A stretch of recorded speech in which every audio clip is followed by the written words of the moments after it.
सारी बातें इस वक्त ये हैं कि यहाँ पर बीजेपी के लोग, आरएसएस के लोग और जो लोग यहाँ पर धर्म की राजनीति करके, जातिवाद की राजनीति करके अपनी सियासी रोटी सेकना चाहते हैं, ऐसे लोगों के ज़रिए से फैलाए गए भ्रम है और कहीं न कहीं से ये अखबार वाले भी उस भ्रम में आ जाते हैं। मैं इसकी निंदा करता हूँ और मैं कहता हूँ कि इस तरह का अगर आप प्रेम नहीं घोल सकते हो तो आप शत्रुता भी मत घोलो। आप अगर चिराग नहीं जला सकते हो तो अंधेरा फैलाने वाला अमीन भी मत बनो। हम चाहते हैं कि हमारे नौजवान इन चीज़ों का तज्जिया करें कि अखबार क्या कहता है, सच्चाई क्या है, राजनीति के करने वाले लोग, घृणित राजनीति करने वाले लोग हमें किधर लेके जा रहे हैं। इसी बात को एमआईएम उठा रही है। एमआईएम तो इसी की बात उठा रही है कि सत्ता का गुलाम बन करके नहीं रहो। दिल्ली और पटने में जो लोग हैं बैठे हुए, वो तुम्हें इसी किस्म का भय दिखाकर तुम्हारा वोट लेना चाहते हैं कि देखो तुम्हारे खिलाफ वो तलवार बन उठ रही है, देखो तुम्हारे खिलाफ लोग इस तरह बात कर रहे हैं, डर के मारे तुम मेरे आगोश में आ जाओ। और इन 75 सालों में इन लोगों ने वोट लिया, लेकिन हमारी न इज़्ज़त की न हिफाजत की, न हमारे आबरू की हिफाजत की, न हमारे मज़हब की हिफाजत की, न हमारी ज़बान की हिफाजत की। आज सीमांचल में उर्दू भाषी एक बड़ी जनसंख्या है, उर्दू ज़बान ख़त्म होती चली जा रही है, नौकरियां हमारी कम पड़ गई हैं, सैलाब से हम तबाह हो गए हैं, फीकस आमदनी। सर, दो अहम सवाल हैं। पिछले दिनों हमने अखबार में देखा, भास्कर की रिपोर्ट है कि सीमांचल की बेटियां कश्मीर से लेकर कन्याकुमारी तक देह व्यापार में बेची जा रही है। और दूसरा सवाल ये है सर कि बांग्लादेश की आबादी यानी बांग्लादेश की आबादी को सीमांचल में बसाने की कोशिश की जा रही है या तैयारी हो रही है। इस तरह के दैनिक जागरण और भास्कर की रिपोर्ट है, इस पर आप क्या कहना चाहेंगे? देखिए, मैं समझता हूँ कि दैनिक भास्कर के 25वीं तारीख के शायद अखबार में यह ख़बर आई है और मैं समझता हूँ कि भास्कर वालों ने लोगों को आईना दिखाया है कि सीमांचल के लोगों तुम गाफिल हो और तुम्हारा हाल ये है आज कि तुम पढ़े लिखे कम हो, सैलाब से तबाह हो, नौकरियां कम हैं और तुम्हारी दुर्गत ये आज ये है कि तुम्हारी बेटियां देह के बाज़ार से लेकर कश्मीर तक सिसकने पर मजबूर हैं। यकीनन मैं समझता हूँ उस अखबार ने एहसान किया है गोया लोगों पर और लोगों की आँखों की पट्टी खोली है कि सीमांचल के गयूर नौजवान जगें कि उनके इस धरती की बेटियां कहाँ बिक रही हैं, क्यों बिक रही हैं, इस पर गौर करें। कौन है जालिम इसको इस हाल पर पहुँचाने का। आज आज़ादी के 75 साल हो गए, माली एतबार से इलाका गरीब हुआ, 70% 75% लोग परदेश में हैं।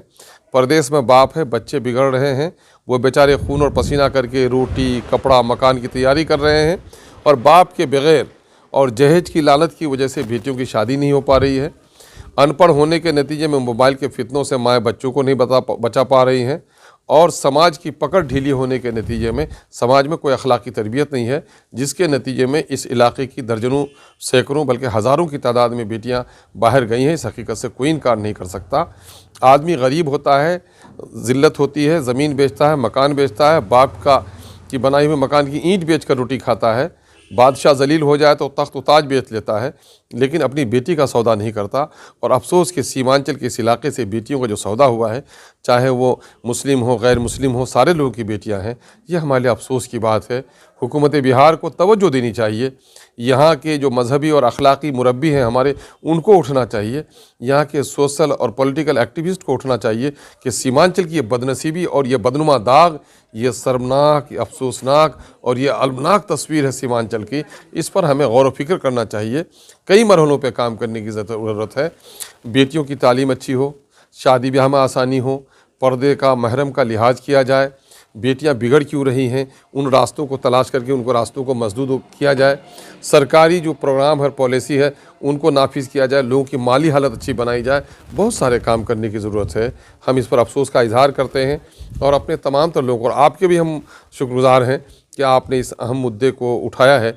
हम सीमांचल के गयूर नौजवानों को, हम अपने अखलाकी और दीनी मोहसिन उलमा को, हम सियासी और समाजी सरोकार से ताल्लुक़ रखने वाले कारकुनों को, हम गैरतमंद भाई को, इज़्ज़तदार बाप को और अपनी बेटी से मोहब्बत करने वाली माँ को यह पैगाम देना चाहते हैं, उठो समाज के इन जालिमों के ख़िलाफ़ और अपनी नस्ल को तबाह होने से बचाओ। दूसरा अहम सवाल अगर आपका है वो ये है कि सीमांचल में मुस्लिम आबादी बढ़ रही है, सीमांचल से अल्पसंख्यक हिंदू पलायन कर रहे हैं। तो मैं समझता हूं कि दैनिक जागरण अखबार के हवाले से अगर ख़बर आई है तो मैं समझता हूं कि ये तो गोया आग लगाने वाली ख़बरें हैं, सीमांचल के इलाके को बर्बाद और तबाह करने वाली ख़बरें हैं और कहीं न कहीं से आरएसएस के एजेंडे को नाफिज करने वाली ख़बर है। मैं समझता हूँ पत्रकारिता का मतलब होता है सत्य का पक्षधर बनना, किसी का तरफदार नहीं बनना, किसी का जानिबदार नहीं बनना। मैं कोई माई का लाल नहीं है जो यहाँ किसी को साबित कर सके कि वो बांग्लादेशी घुसपैठिया है। ये इलाका देश की आज़ादी के वक्त अगर करवट लेता तो उस वक्त के पाकिस्तान और आज के बांग्लादेश का हिस्सा होता। लेकिन हमें फ़ख्र है अपने पूर्वजों पर कि हमारे पूर्वजों ने इस देश में रहना समझा और पाकिस्तान का हिस्सा बनना नहीं समझा। ये शांति और सौहार्द, हिंदू, मुस्लिम, सिख, ईसाई का प्रेम अगर किसी को देखना हो पूरे देश में, वो किशनगंज में आके देख सकता है, वो सीमांचल में आके देख सकता है कि लोग किस प्यार और प्रेम से रह रहे हैं। हाँ, यहाँ की शांति की वजह से, यहाँ के सौहार्द की वजह से जो लोग भी नौकरी करने यहाँ बाहर से आए, घर बना लिया किशनगंज शहर में। आज मैं समझता हूँ कि बड़ी आबादी है यूपी की आई हुई है, दरभंगा की, मुंगेर की आई हुई है, कारोबार के आए तो लोग बस गए। जो लोग आए यहाँ पर नौकरी करने के लिए शांत इलाका देखकर बस गए। जहाँ तक कुछ आबादी, बांग्ला भाषी आबादी बढ़ी है, फरक्का बैरेज का मुआवजा मिला तो लोगों ने आके ज़मीन खरीदी है। वो वेस्ट बंगाल के हैं, वो बांग्लादेश के नहीं हैं।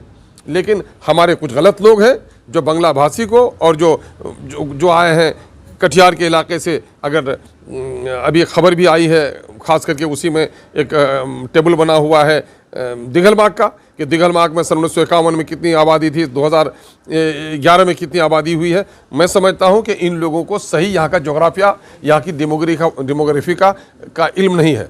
क्योंकि जो लोग भी हैं, काफ़ी रिश्तेदार हैं बांग्ला भाषी लोगों के हमारे, वो वेस्ट बंगाल में और यहाँ इनका आना जाना है। ज़मीन यहाँ पर सस्ती हुई थी, ज़मींदारों की ज़मीन हुई। इसके लाल इसजो के ज़माने में ज़मीनें यहाँ पर भेस्ट हुई, जो सेलिंग की इन लोगों के नाम से बंदोबस्ती हुई, ख़रीदारी की है। यहाँ बांग्लादेशी घुसपैठिया कोई नहीं है। ये सारी बातें इस वक्त ये हैं कि यहाँ पर बीजेपी के लोग, RSS के लोग और जो लोग यहाँ पर धर्म की राजनीति करके, जातिवाद की राजनीति करके अपनी सियासी रोटी सेकना चाहते हैं, ऐसे लोगों के ज़रिए से फैलाए गए भ्रम है। और कहीं न कहीं से ये अखबार वाले भी उस भ्रम में आ जाते हैं। मैं इसकी निंदा करता हूँ और मैं कहता हूँ कि इस तरह का अगर आप प्रेम नहीं घोल सकते हो तो आप शत्रुता भी मत घोलो। आप अगर चिराग नहीं जला सकते हो तो अंधेरा फैलाने वाला अमीन भी मत बनो। हम चाहते हैं कि हमारे नौजवान इन चीज़ों का तज्जिया करें कि अखबार क्या कहता है, सच्चाई क्या है, राजनीति करने वाले लोग, घृणित राजनीति करने वाले लोग हमें किधर लेके जा रहे हैं। इसी बात को MIM उठा रही है। MIM तो इसी की बात उठा रही है कि सत्ता का गुलाम बन करके नहीं रहो। दिल्ली और पटने में जो लोग हैं बैठे हुए, वो तुम्हें इसी किस्म का भय दिखाकर तुम्हारा वोट लेना चाहते हैं कि देखो तुम्हारे खिलाफ वो तलवार बन उठ रही है, देखो तुम्हारे खिलाफ लोग इस तरह बात कर रहे हैं, डर के मारे तुम मेरे आगोश में आ जाओ। और इन 75 सालों में इन लोगों ने वोट लिया, लेकिन हमारी न इज़्ज़त की न हिफाजत की, न हमारे आबरू की हिफाजत की, न हमारे मज़हब की हिफाजत की, न हमारी ज़बान की हिफाजत की। आज सीमांचल में उर्दू भाषी एक बड़ी जनसंख्या है, उर्दू ज़बान ख़त्म होती चली जा रही है, नौकरियां हमारी कम पड़ गई हैं, सैलाब से हम तबाह हो गए हैं। फीकस आमदनी जो है प्रति व्यक्ति आय वो सबसे कम है सीमांचल का। तो सीमांचल को तो इसी तरह उठाने के लिए हम लोग सोच रहे हैं और दूसरे लोग आग लगाने की कोशिश कर रहे हैं। अच्छा कि आपने एक अहम सवाल पहुँचाया। मैं तो चाहूँगा ये सवाल सब तक पहुँचे और ये हालात सारे लोग, हमारे जो नौजवान हैं, हम अपने तमाम तो नौजवानों को कहते हैं कि आप अच्छा खिलाड़ी बनिए, आप अच्छे इंजीनियर बनिए, अच्छे डॉक्टर बनिए, लेकिन अच्छा शहरी अगर बनना चाहते हैं तो मुल्क के अंदर में कानून का राज स्थापित करने के लिए जो प्रयास हो रहा है उसका सहयोग कीजिए। और मुल्क में जो लोग नफरत फैला रहे हैं, ऐसे लोगों से होशियार हो।